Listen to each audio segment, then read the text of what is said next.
Thanks very much, Simon, and thank you all for staying on to listen to me.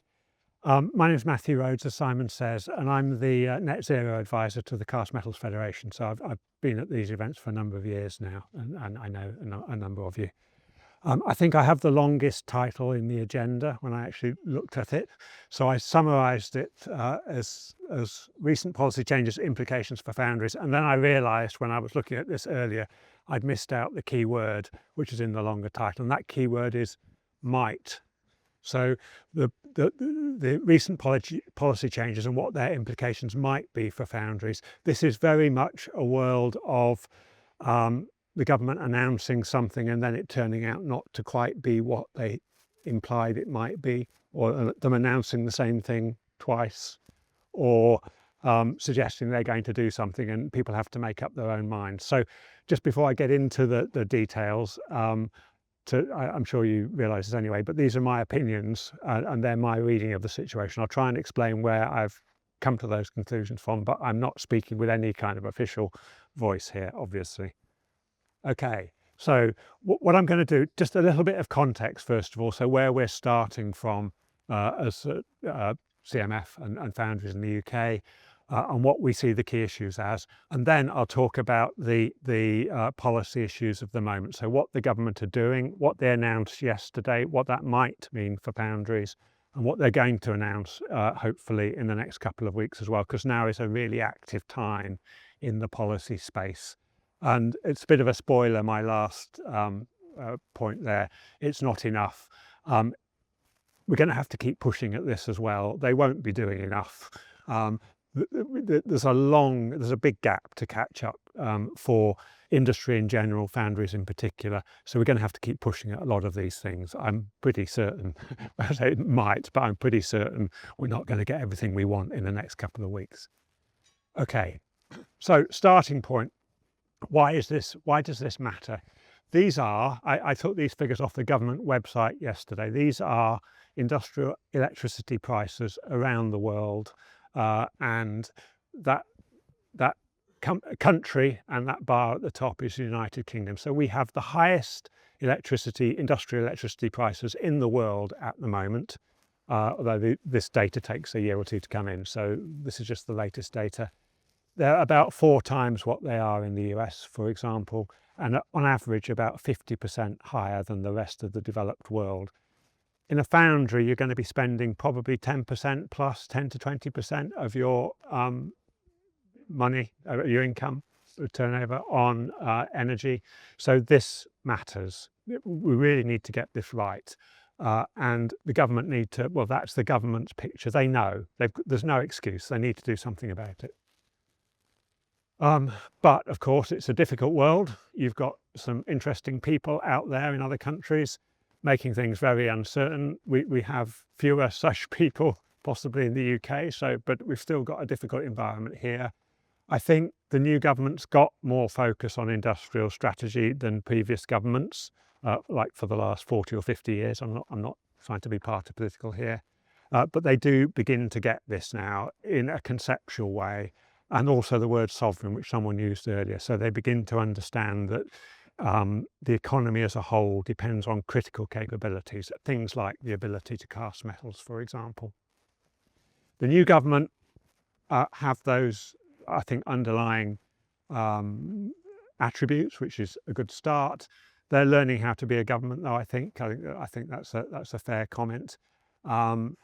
They want to make things more stable. They want to address these things, but they don't quite yet have the confidence necessarily to do that in the consistent way that we need them to. The other good news, and a number of us here have probably been in Parliament in the last year or so, there are some people in there who actually understand metal, who are MPs, but they've worked in the steel sector, they've worked in industry. So that there's a conversation you can have, and you don't have to teach everyone from the beginning what a factory actually does and what it looks like inside. So there's a bit of hope, I think.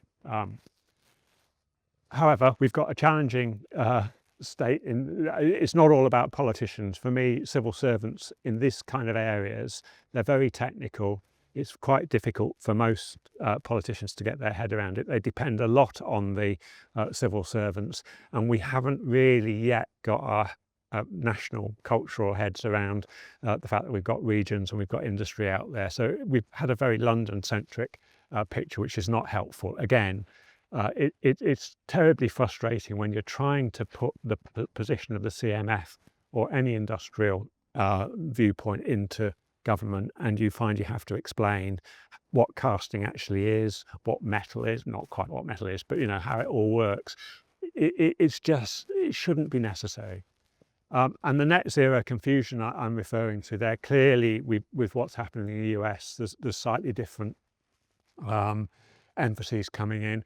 I think making this a confrontational thing, net zero is bad or good, is not helpful.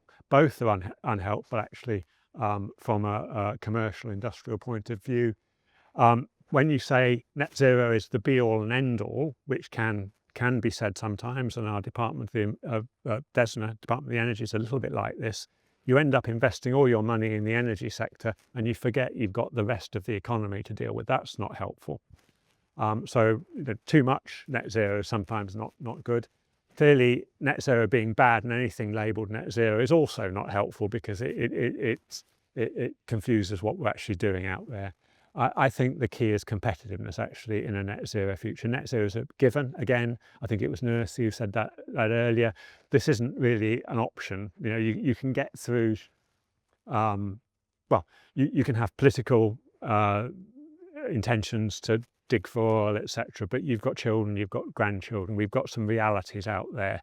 We're going to have to get to a net zero world. It's about how you use that to secure competitive advantage for your foundry business, or any business really. Okay, so the CMF's been active in this space for 4 or 5 years now. We've got a Pathway to Net Zero publication, which Simon referred to. I think our approach has been, and we've been pretty consistent about this, we are supportive of the government and its efforts to do stuff in this space, so we're on their side.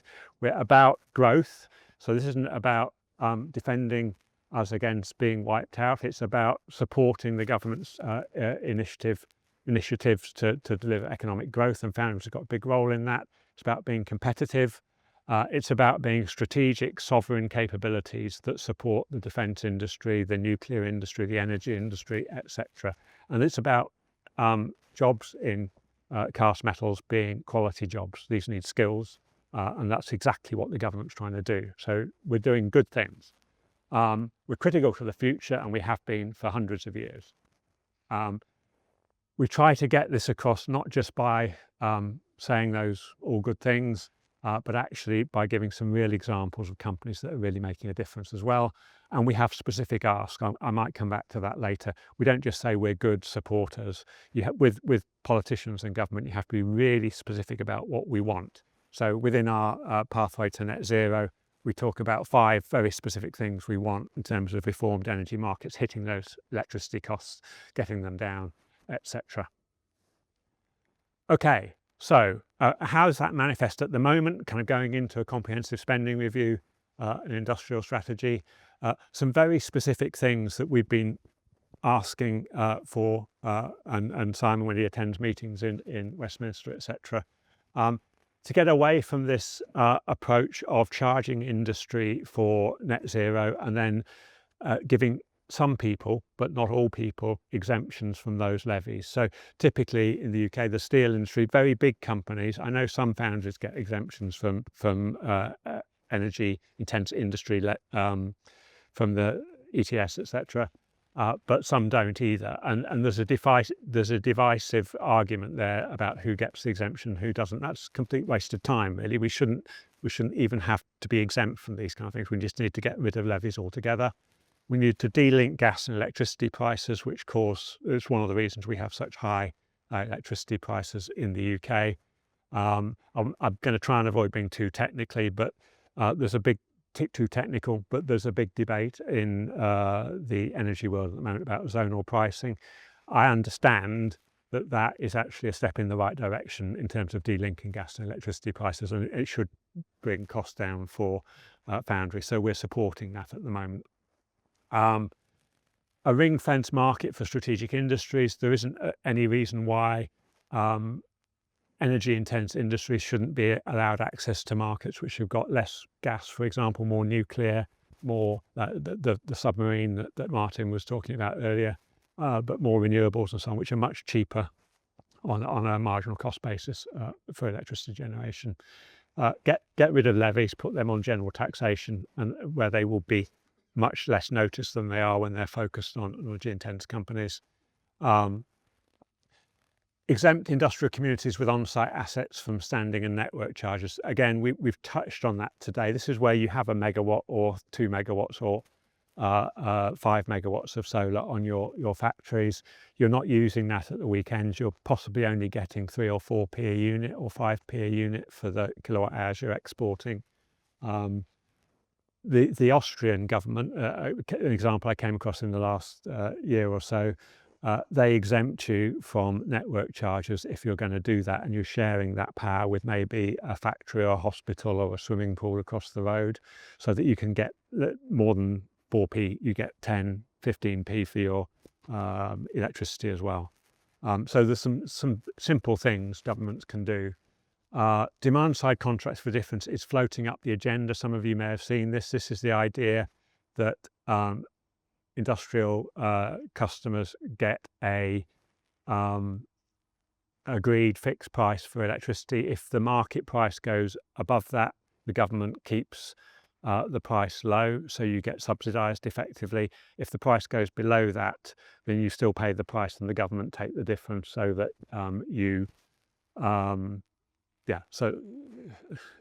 so you pay a predictable price basically. And encourage on-site renewable generation. So the point there is you should be paying less than 5p a unit from your solar systems. The more on-site generation people can implement, the better for all of us. Cutting the network connection times and simplifying the process of getting your factory connected to the national grid is another ongoing thing we're pushing at. We had a meeting the other day with National Grid Electricity Distribution, and they admitted during that meeting they had a kind of stock answer. If it was at all difficult, they didn't really think about it. They just told an industrial customer, yeah, it will take us till 2035 to connect you, and the cost will be quite large numbers. That's not really excusable. They shouldn't be allowed to get away with that. And then CBAM we're going to talk about later, so I won't say anything about that at this point. So point of this talk is, what are the government actually doing at the moment? The good news is there has been the energy sector as a whole has been slowly working away at stuff since the crisis of 22-23. Basically, they take forever, but they are acting on the connections front. So you can now get connected to the grid in a faster way than you used to be able to. It used to be first in, first out. The queue for connecting to the network was then horribly long, because there were a lot of speculators saying they wanted to connect batteries and things. That stopped economic connections from factories who wanted to expand their the demand, so they wanted twice as much electricity or wanted to install a solar scheme, and because the electricity companies had to tackle things in order, they're being allowed to kind of be a bit more flexible with that and a bit more sensible with the queues. The reform of electricity market arrangements has again been going on for a couple of years. This is the regulatory modification that may enable electricity prices to be delinked from the gas market and therefore reduced. I just double-checked this morning. Mid-2025 is when they'll reach a conclusion on that, which we're kind of in. So that's fairly imminent. And as I say, zonal pricing is something which should hopefully happen. The broad vibes are that it might happen, although Richard might have something to say about this in a moment. He may know more or different from me, and that might help people. The word might again. There's also a lot of work going on in the background at the moment, and I just put this on here so that you're aware how significant this can be, because the energy sector does move quite slowly, but there are very large sums of money involved. And ultimately, when your bill comes and the electricity cost is too high, they'll say, well, we gave you a chance to get involved in this 2 years ago and you didn't bother. Well, that's not surprising, really. But just so you're aware, at the moment, the energy companies are being forced to think more regionally about their plans, so they begin to prioritise where the network should be reinforced. So, for example, if you're not allowed to build a solar array, or you're not allowed to expand your factory to 5 MVA of demand, or whatever your contracts are, that's probably because the grid isn't big enough there. They've got to put a new wire down. They're currently going through a process of agreeing where they're going to do that on a strategic basis, meaning it will be paid for not by you, but by customers in general, so that you don't get the £1 million bill necessarily, but everyone gets 0.02 of a pence on their electricity bill. And once that's fixed, it gets pretty fixed for 5 years. So those things they sound technical. The companies are quite challenging to deal with sometimes, but if they invite you to be involved, the potential benefit to your organisation is that for the next 5 or 6 years, you could get cheaper connection charges, basically. So they're worth talking to sometimes. The rapprochement, hopefully that makes less admin for everyone. Things like CBAM. Again, we've got a speaker later, so I won't dwell on that. There are a diminishing number of innovation and efficiency funds. We've talked about BEES earlier. There's IETF is another one, the Industrial Energy Transformation Fund, that was stopped by the new government a year ago. We were all hoping it would be mentioned yesterday as something that was going to be restarted, because it seems obvious. I did actually speak to someone from DESNA yesterday, and I'll come back to that in a second. Okay. And then we've got the comprehensive spending review and the industrial strategy announced yesterday and supposedly today, but it's not going to be. It's going to be by the end of June, the industrial strategy. These are important, just to mention that they're not the be-all and end-all, okay? So the government will have some flexibility around them, but they do allocate the broad budgets to departments like DBT and DESNA, which they then have to decide how they're going to spend over the next 3 or 4 years. It doesn't cover energy prices directly or levies, and nothing, I think, was said about that other than yesterday, it will be covered by the industrial strategy. So we are expecting action on energy prices by the end of the month. And in the industrial strategy, the challenge for Foundries in all of these conversations is that we're not a headline sector like defence or aerospace or automotive, and there's a horrible tendency, in my experience, for government to think only in terms of they can only handle a small number of things, and that they've got, someone put them up earlier, 8 kind of key sectors at the moment. And Foundries, it's not quite clear where we sit, but we've not been the only voice saying to government, you've got to think in terms of supply chains. So who produces the key bits for the automotive sector or the defence sector? What are you doing about them?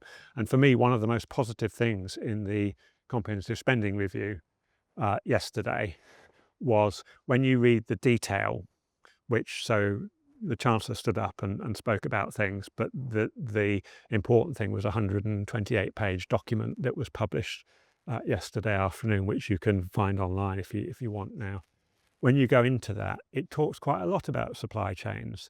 It does then say, wait and see the industrial strategy, but it does talk about supply chains. So I think the message is beginning to get through. Come back to the comprehensive spending review. The headlines were very sparse, as in, from an industrial point of view, what was in there for industry. There was £9 billion for northern industrial clusters, which were Scotland and I think the northwest and possibly the northeast. That's carbon capture pipelines. So it's very specific solutions for steelworks, petrochemical plants, chemicals sectors. We've been pushing the line. That's not the economy, guys. That's like 3 little clusters. We need to get some money to the rest of the UK as well.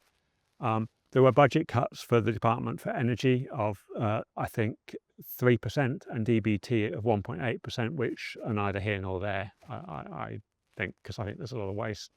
The devil is in the detail. It's in that long document. The encouraging things for me were there was significant funding for defence and offshore wind, energy type things, and it specifically said the supply chains, and we're going to set up a national security supply chain investment fund. I might have got the two S's wrong there. Strategic, anyway, but that was about defence, and it was an investment fund for the whole supply chain into the defence sector. So there's probably some good news in there for Foundries, but details won't happen till the industrial strategy comes out. And similarly, the National Wealth Fund was given something like £20 billion to invest in supply chains. Again, what do they mean by supply chains? But at least they're using the words. Local growth fund for specific mayoral, that's a quote. So it didn't say which ones, it just said specific ones, with the highest productivity catch-up potential. In other words, I guess I've got the biggest need for going from low productivity to high productivity. £410 million for local innovation partnerships. The linking to the IETF point, my conversation, I can quote almost word for word conversation with a DESNA deputy director yesterday who's in this area. He said, unlikely. They were wanting to do IETF, but it had become really difficult politically to fund that going forward. For me, that was really disappointing. He was very negative, just sharing that knowledge. But I think they are going to put money into local innovation partnerships, local mayors, and the kind of program that Nursey was talking about this morning, the BEES program, which is a pilot and has always been a pilot. That's what the government said it was. I think will be rolled out through mayoral combined authorities. So again, if you're approached by your mayoral combined authority, you may think they're a bit dodgy because they're new things and they are learning how to do their jobs, but they have now got £410 million. They're probably going to be spending some of it on things like bees. So it's worth telling them that we want some money from them, basically. Bees national rollout, therefore, I think will be through that £410 million. But until the industrial strategy comes out, we won't know for sure. Energy levies and demand side contracts for difference. I am optimistic that will be in the industrial strategy. I think the government might say that.